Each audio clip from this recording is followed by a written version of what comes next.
Okay, thank you very much sa special song. Atong ihatag ang panahon sa akong hangyon si Ma'am Nida sa prayer for pastoral hour. Mag-ampol ka. Ampol lang. Pastoral hour. Pwede patindugan. Let's stand for our prayer, opening prayer.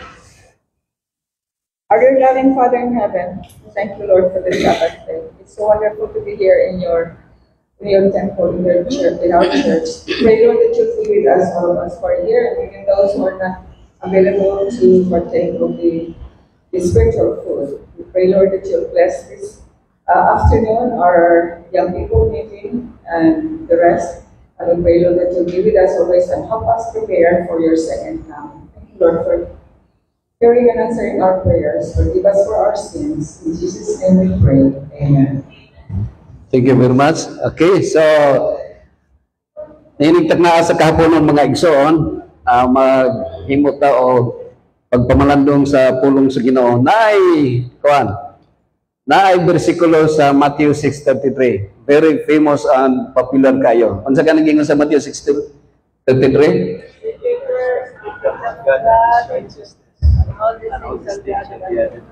So memorize yun nato na, no? Now the question is, who is the God of this world? God of this world?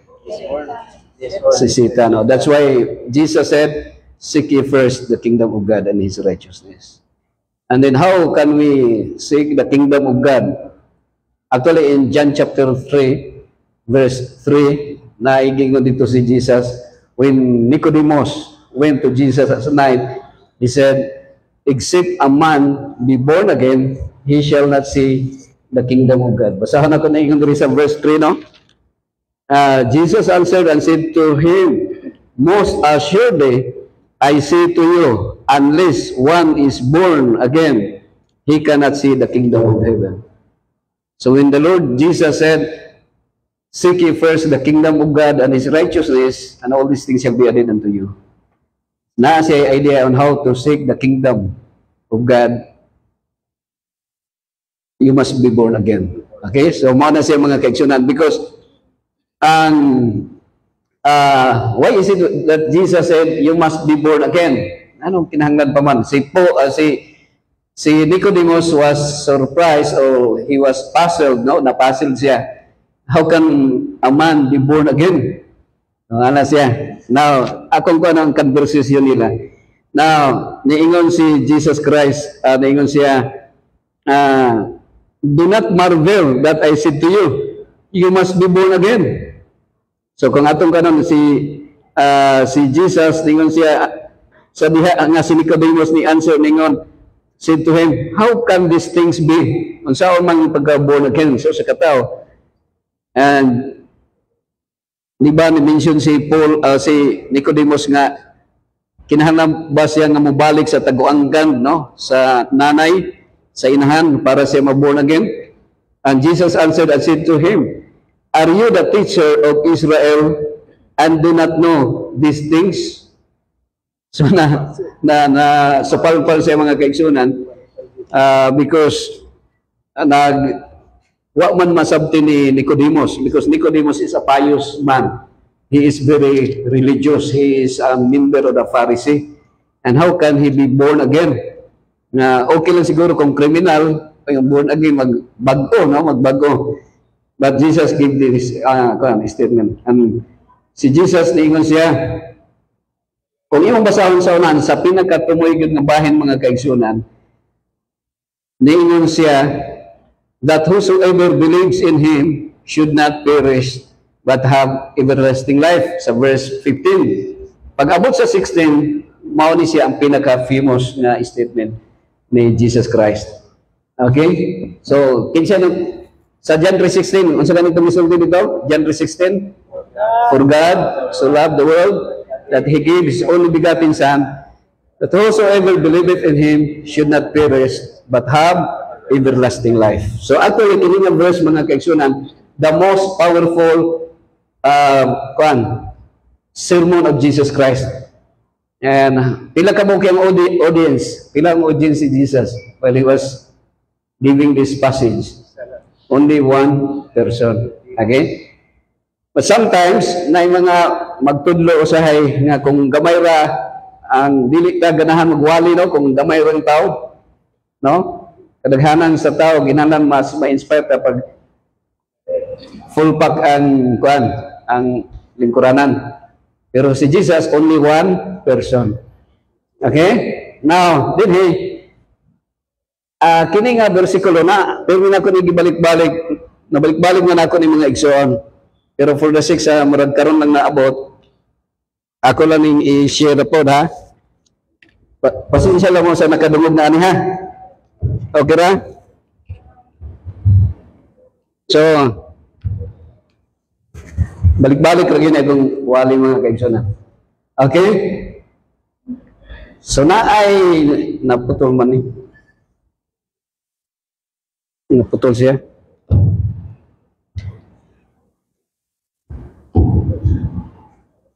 Dili ma-reading, no? So, ako lang gibutan ng PowerPoint. Uy, nabaliktad po. Nilahi man siya. Okay.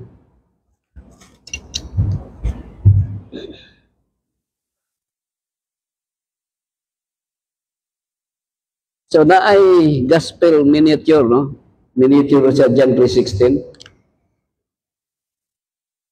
Ang John 3:16 na siya 12 topics nga very prominent or very potential nga topic. 12 na sila kabuok, no? Katong sa miniature niya, na doon the greatest gift, John 3:16. So, muna siyang versikulo. So, naging doon for God, the greatest lover, so love, the greatest degree, the world, the greatest number, that He gave the greatest act, His only begotten Son, the greatest gift, that whosoever the greatest invitation, believeth the greatest simplicity, in Him the greatest person, should not perish the greatest deliverance, but the greatest difference, have the greatest certainty, everlasting life, the greatest position. So, 12 na sila tanan. Now, ako lang i-share sa inyo ha, ay katulong nga topic. The world, the greatest number. Okay? So, kung maghislutag number, na-mention dito nga, the world is the greatest number. Mga tanak ko sa inyo ha, asa may daghan, maluwas o malaglag? Those who will perish or those who will save, who will be saved? Sa may pinakadaghan? Ano ang pinakamarami? Ha? Ha? Marami ang, mas marami ang maligtas. Mas marami ang maligtas. Pero ang dito sa mundo, siguro sa number, mas marami ang hindi maligtas. Pero actually, the greatest sacrifice of Jesus Christ is not only this planet Earth, not only this world, no? But the entire creation sa Ginoo, katong mga unfallen beings gyapon. So the greatest number. In 1 Corinthians 4 verse 9, for it seems to me that God has put us apostles on display at the end of the procession, like those condemned to die in the arena. We have been made a spectacle to the whole universe, to angels, as well as to human beings. Actually, kung dito sa area, kini mangong Bible mangod, most of sa story niya, kanang dito gina sa kwan, sa kanang hulilan, sa hulilan ba? So, kining spectacle, the only verse in the Bible sa from Genesis to Revelation, kanang word nga spectacle. And that is from the Greek word theatron. Diha gikuha ang word nga theater or movie. Now, ang kining gladiator, mao na siya ang romance, kanang recreation nila o kanang murag enjoyment. No, kanang naay magpinatsanay mga slaves. Ang mga slaves, tagaan sila mga espada o bangkaw, unya dako na siya nga teatro that the people mag-gather na sila. Halimbawa Sunday mag-gather na sila o unsa na di kanang murag i-announce sila, and there will be a great event, may pinatsanay na sila. So mao na siya ang gitawag nga spectacle. Yo, dito sa Jordan o sa bisan sa Roma, makita nimong mga theater nga kanang mga naka-compile gyud na siya dito nga mga dagko kay mga bato, and then ang audience mo abot og mga tag 70 or 50,000 nga mga audience. Kung sa tuwa pa karon dinhi, there is Davao City na ata na kanang kingdom na kanang naa diha sa Camp Katitipan o diha sa kanang airport dapit. Mo-hold na siya mga 70 yata, 70 ka mga tao. So, mao ni siya, spectacle. So, we have been made a spectacle to the whole universe, to angels as to human beings. So, kita di ay na mga katawhan sa Ginoo, kung if we believe that we are God's people as His apostle, we are being on display at the end of the procession like those condemned to die in the arena. No? So, we have been made a spectacle of the world. So, nagginatanaw ta. Now, kinsa man ang nagtanaw sa tuwa? Usually, kung kailan magkani, nura o no? Buhay ba patay na? Mga artista, no? Na mga Noranyan o Bilmanyan, no? Mga artista. So, kadang mga sikat nga mga artista, gina-mid aspect, o ginagihingo sila spectacle, mga talanawon. Okay? Pero kita di ay nga mga Adventist, ginatanaw po ta. No? Kabanday ka na, maring ginatanaw ta. So, kinsa may nagtanaw sa to? Atong silingan, itong mga silingan na to, mga relatives na to, ginatanaw ta as Adventist, no? Oo. Pero naa diri. Kini siya, kuan siya, galaxy ni siya. Gitawag siya Milky Way galaxy. Sa Milky Way galaxy, kung anday siya, Ma'am Grace, there are millions or even billions of galaxies. And you can just imagine ang science o ang mga astronomers na diskubrihan nila nga naay mga billions or mga innumerable planets or even mga constellations nga dili maihap. And you can just imagine during sa war in heaven, ang kining mga unfallen beings, they were in the dilemma on who kung kinsa nila pilion. And to them, Satan was very kanang siya sa iyahang pangampanya. The first politics was in heaven, that the entire most of the people dili man naman gitawag naman sa intelligent beings, mga gi-create sa Ginoo, aside sa mga angels, mga unfallen beings like human also, like us.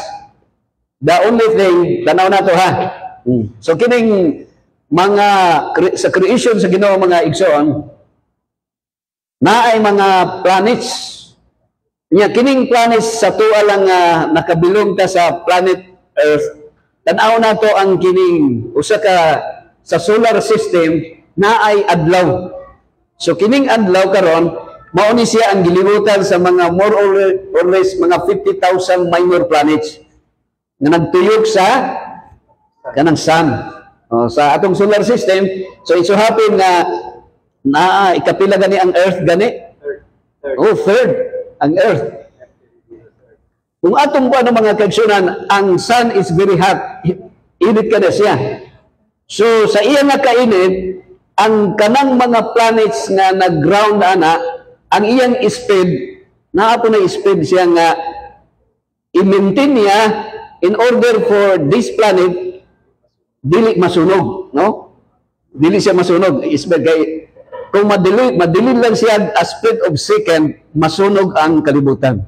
Now, our planet Earth will be on fire o kanang ma-burn siya. Pero kung panalitan, kung siya, maabot po sa kanang gitawag nga walay sun, ma-frozen sun. Frozen.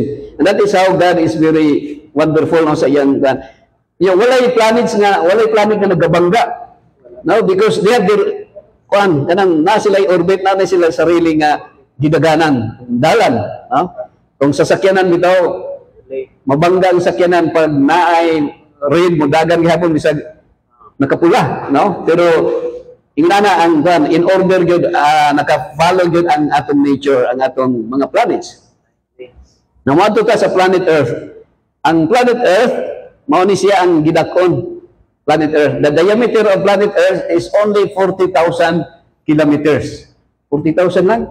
Gamay ra di kayo? Kini si Mamupia, nalibot naman gini niya ang planet Earth. Mamupia, no? So, mani siya.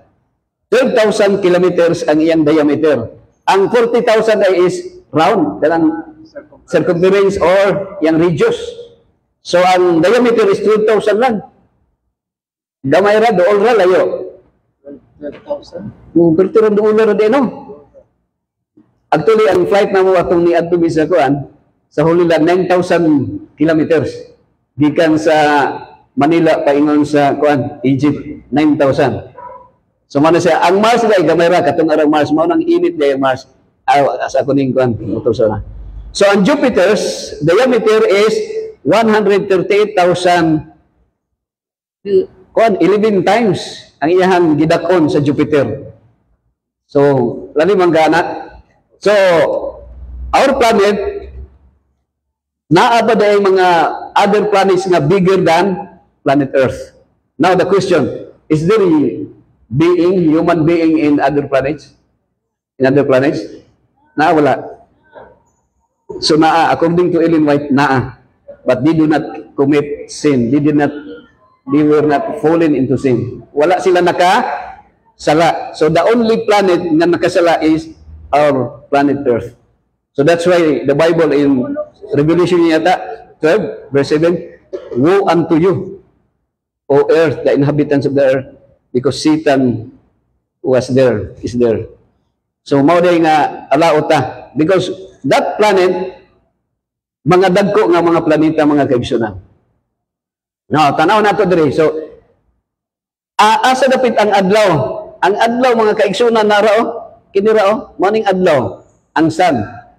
So, naata diri dapit na bilong. So, kini makita niyo is Arcturus, kini Rigel, kini Betelgeuse. Betelgeuse. Okay, so mo ni siya. Tanaw na to. Ang Arcturus, over 16,000 times larger in volume than our sun. So, ang atong sun, mura ra siya. Gamay ba no? Murag Jolly, murag tuldok lang siya. So, mo na siya mga kaigsoon, maamis ka. Kung ang imuhang gibarugan lang, kung ang imo lang gikanan, nara ka sa Katalunan Grande, nara ka diri nagtikaw-tikaw, makaingon jud nga dako ang kalibutan. Pero kung mo tanaw mo study day ka sa creation sa Ginoo, perti day ang dakoa ang creation sa Ginoo mga igsoon. Okay? So mao ni siya Antares, so tanawang Arcturus. Ang Arcturus unsa man kadako i-compare sa kanang Betelgeuse, Betelgeuse. Diba, perti lang gamaya ang Arcturus?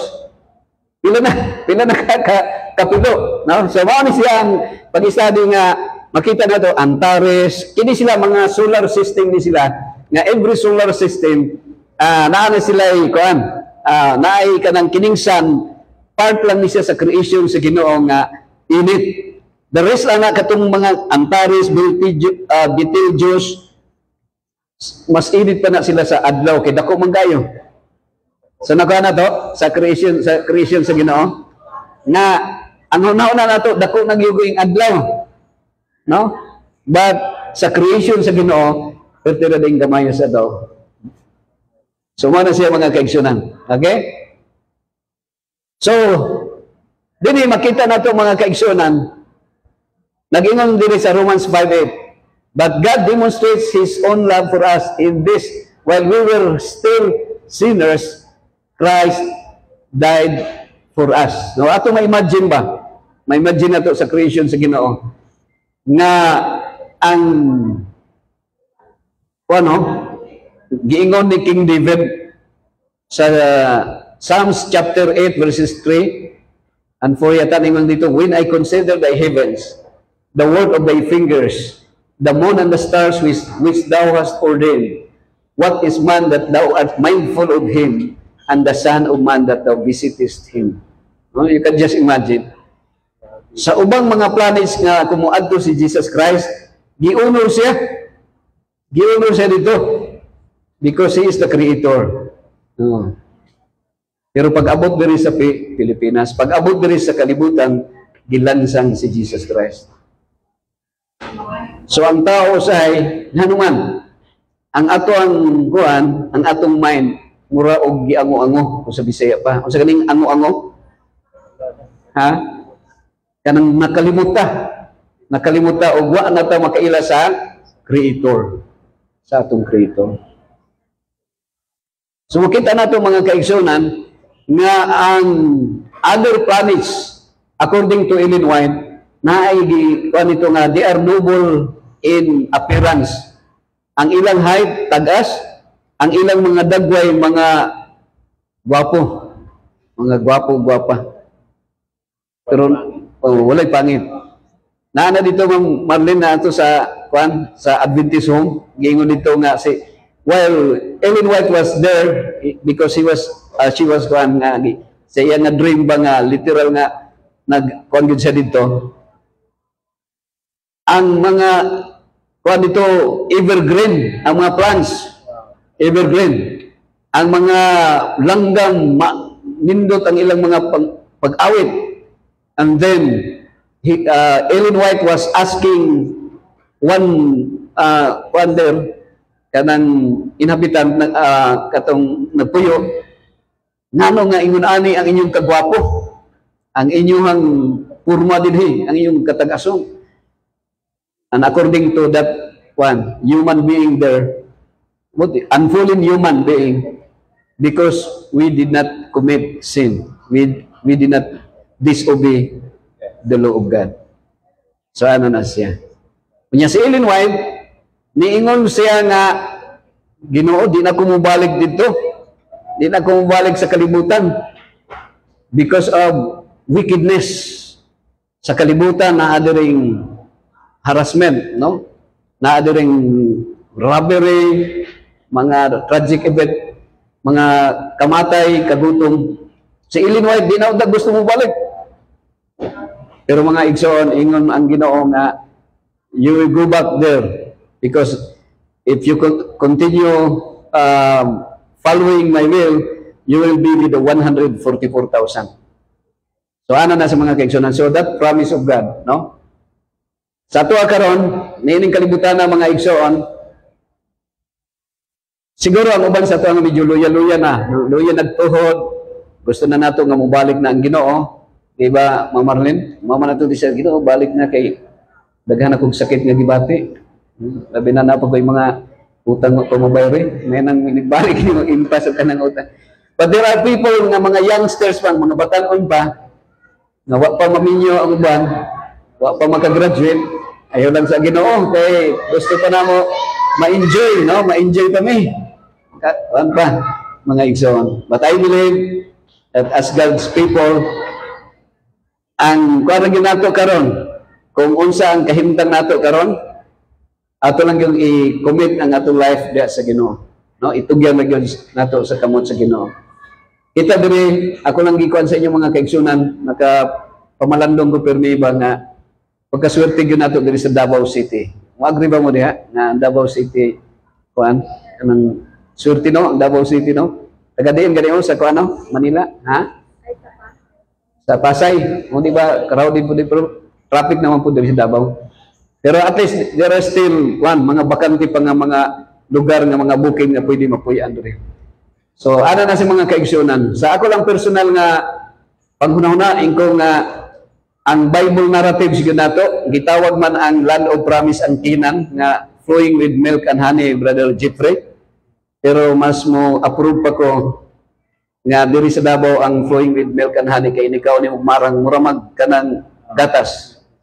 Pero dito sa Israel mga olive raman ang ilang bunga dito. Kung naay bunga nga grapes, dili ra magdaghan. Lupig sila sa durian dito mga kaigsunan. Pero but actually we are blessed nga naa ta diri buhi patahang tugaron. So ang himuon lang nato, magpasalamat lang ta kay naay mga Israelita nga nagsulat sa Bible nga ang Bible naghatag ka natong inspiration about the divine will of God, no? About sa will sa Ginoo. Unsa ang will sa Ginoo nga iyang gihatag nga mao ang paghigugma, loving God with all our hearts, with all our minds, with all our strength, and loving our neighbor as ourselves. Yeah, from time to time, siguro may mga time nga nakay kaaway. Na kay kaaway, Brother Jeffrey? Mga igsoon ni mo, nag-away ba usahay? Na usay mag-away. So, unsay gingon sa Ginoo, Ma'am Pibi, love your enemies. Okay, usay, kini bang wise ra ba kay ginkuan? Mga wise ra ba ang sisitan, God of this world, Ma'am Nilda? Kay paawayon ta niya. Kung baliktaron ang away, devil ba ya? So paawayon ta niya. Unsay ipaaway niya sa tuwa? Sa mga material things, mga kalibutan ng mga butang. No? Ang termig yung nga maawayan nato kanang yung kanang yuta ba nga kanang naa sa kuko usahay kanang pilit sa kuko. Actually mga igsoon na naman ang prepare naman mo Ma'am Ives, no? Damay na lang to. Ready na mo? Sulti lang, ready na mo ha? Niining kalibutan nga atong gi-kuanan, gi-huyan, mo agree ba ka na nga temporary na ta diri Ma'am Pibs, Ma'am Pibi, Sister Nelda? Temporary yun lang ta diri sa kalibutan. Ang sa biblical narratives, when they went to land of Canaan, literal nga kanaan nga kanang yutang kanaan nga mo'y ginapatayan nila pirmi, ginapatyan. No, nagbasa ko kanina sa Patriarchs and Prophets about 300,000 nga mga soldiers ni Saul when he was chosen as the first king of Israel. 300,000 slaughtered. That was a great slaughtered against the kanang mga taga Jordan, kay gisulong sila mga igsoon. Now, so sa kita diri sa Pilipinas, kita diri sa Davao, siguro murag dili kay ta makarelate kanang mga gira-gira sa mga neighboring countries nato, sa mga palibot, because we are gipalibutan ta sa mga kadagatan, and I believe that God is still protecting us, no? He is not only protecting the people of Israel, but we as God's people, God protecting God is no respecter of persons, no? Wala siya pinalabi mga igsoon. Ang tanang tao, maski pag-Adventist, maski pag-dili Adventist, ang Ginoo padayon nga nahigugma kanato. Wala siya gipili. Ang kuan lang, kita lang ang mupili. So kita nga mga katawan sa Ginoo, we are the one who choose Him. And if we choose Him, we must follow His divine command, His will. That's why we became the Seventh-day Adventist Christian. So while naasa ato ang kahayag mga kaigsuonan, so it is our challenge, no? It is our responsibility to let our light shine before men, that people will see our good works and they will glorify our Father in heaven. So I hope na kini nga reminder kada usa sa ato ang mga kaigsuonan, it's a reminder in Romans chapter 5 verse 8. God demonstrates His own love for us in this: while we were still sinners, Christ died for us. Namatay si Kristo para sa ato, para nga kita matubos o mapasaylo kung kita maghinulsol sa itong mga mga igsoon. So, I hope nga kini nga reminder na makita nato sa John 3:16 na the greatest number is the world. Bisag isa lang, no? Isa lang ang sa tibuok creation sa Ginoo, kining kalibutan natong gipuyan is mura lang gini siya tundok lang, no? Tundok lang sa creation sa Ginoo. Gamay ra gyud kay siya, but God, Jesus Christ died in this universe for your salvation and for my salvation and for the redemption, no?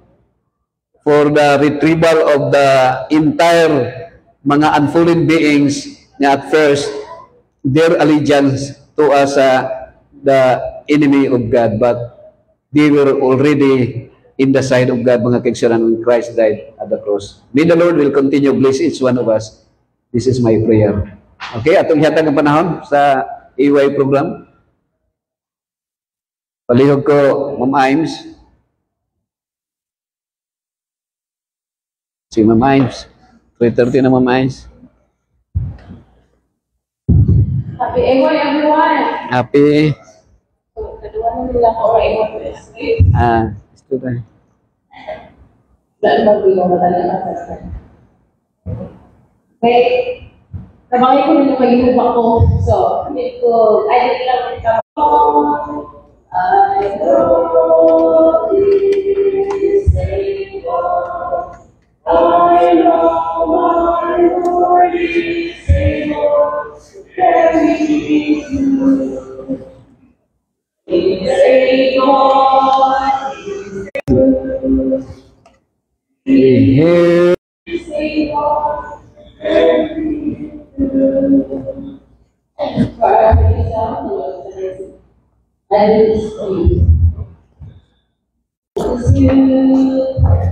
And in this year are we. Together with prayer, work and play, and we harmony. We will pray to share with others everywhere. Our message of love from God, our love to show the world we care. I miss you. I miss you. We from every land and sea, together we pray and work and play and happy harmony. We never pray to share with others everywhere. Our message of love from God above to show the world we care. you. I miss you.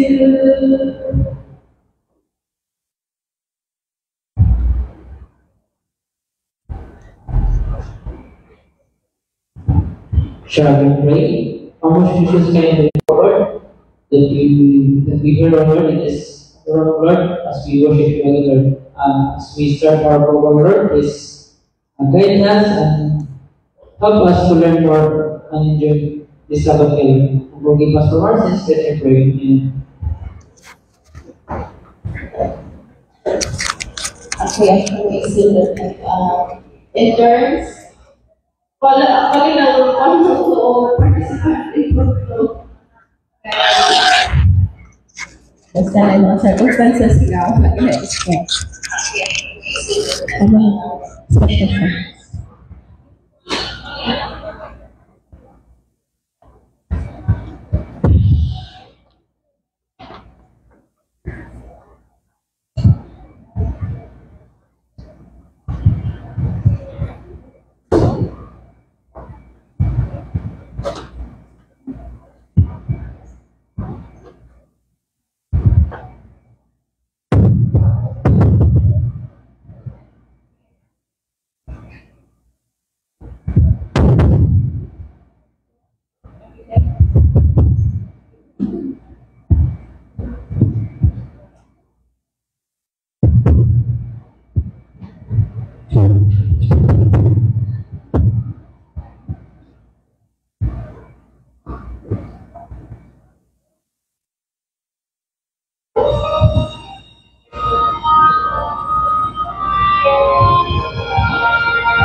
Blessings the Lord has given me, the light of truth and goodness, the Holy Spirit's peace.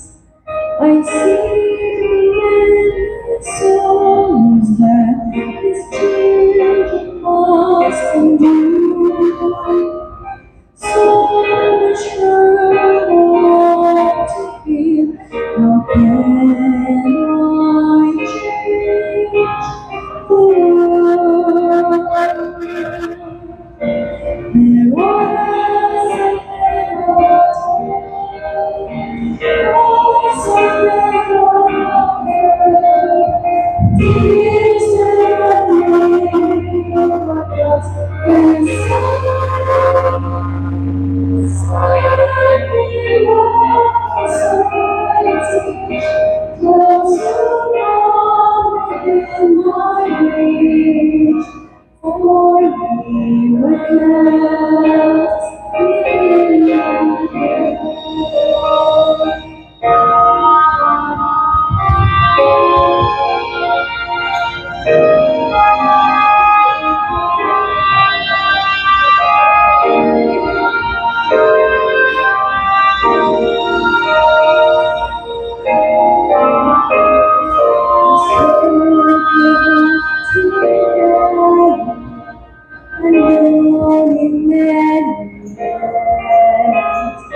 Touching every nation, like the embers of His hand, giving light to the world, radiation but the few. He is my example in the work that I must do. There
Mga hapon sa lang. Mga hapon. Kanang itagaan ko part sa your leader. Testimony daw. Naglipog ko kung sa'yo akong istorya kay kanang magawang testimony sa kawang kinabuhi kanabang ay by the way ang testimony no kanang lahi mo tag kanang lahi tag ko ano kanang mga kaagi depende ko asa mo nahimong mas duol sa Ginoo sa inyong kinabuhi kanang daghan kog mga kaagis kinabuhi pero kani nga kaagi nga akong i-share sa inyo karon mo ni siya naghatag ka na mo o dako nga impact, dako kayo o impact sa among kinabuhi sa labi na gyud sa among duha nga mag-asawa. Ako lang suguron sa kanang niabot ang panahon nga katong itong COVID-19. Pag abot yun niya ng 2020 na may gamay negosyo nga motor parts kanang dili to siya ingon gamay, dako na siya. Pero pag-abot sa anang 2020 sa Valencia atong panahon na dili sa Davao mas stricto. Pero atong sa Valencia stricto pod ni. Pero niabot sa panahon na ang amuang establishment sa Ginoo at sa gobyerno gisarado gyud tanang establishment sa gobyerno. Ang tanang negosyo sarado gyud. Unya nakagi man mo diha ay nakagi mo ana diri dito usa ka pamilya mo gawas during support pamalit dana ning baka matulog na baka matula mi sa imig basa hantod niya ang point niya ang among motor parts nagka-down gud siya ni down siya ba kay nasirado wala nasirado ang mga motor ang mga tao po dito sa unahan lang na layo-layo dili sentro sa amua dili sentro sa Valencia ni pusok lang motor parts.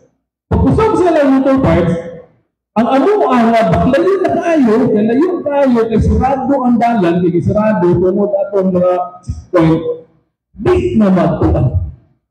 Abot ang panahon na wala na gyoy, imbes ka na-open na ang mga katulad yung loyal na suki, musig katos balay. Na wala na kung nagtrabaho ato,